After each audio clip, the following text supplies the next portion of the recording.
根据劳动部的资料，全台湾大概有13万外个即外送员等咧替大众服务。不过，外送平台一直传出靠外送员奖金用不合理的理由来甲外送员停权的消息。有学者建议讲，会当参考外国经验，若种符合平台利用通讯装置来控制外送员等等的条件，就会当直接来甲伊认定讲，这是头家甲信赖关系，进一步保障外送员的权益。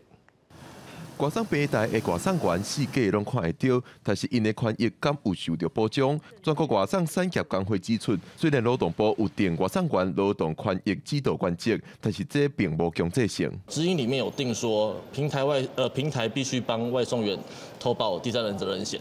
这个东西在去年的11月1号已经正式通过了。那到今年到目前为止4月了，平台还是没有帮外送员投保。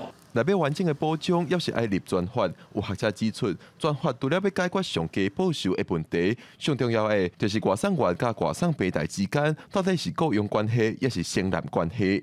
难道你要叫外送员全部去诉讼吗？确实，现在就是有人在诉讼。那我必须讲，他们就是在 法令不明的情况之下，要解决劳工身份错误分类的问题。你明明是劳工，结果被分为承揽，这个不就是立法要解决的问题吗？欧盟参酌那个西班牙的歧视法，如果外送平台利用它的通讯装置来控制外送员，立法直接推定你是劳工。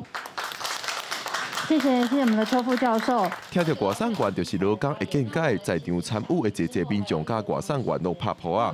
不过也有学者认为，除了承揽甲雇佣关系，专法嘛会使开发出第三种可能。在这些案例还有立法经验里面，我发现说，很容易你对这些劳动的条件做一些认定之后呢，那平台这边就会有一些相对应的调整，导致这个认定在事实上就是会有一些困难。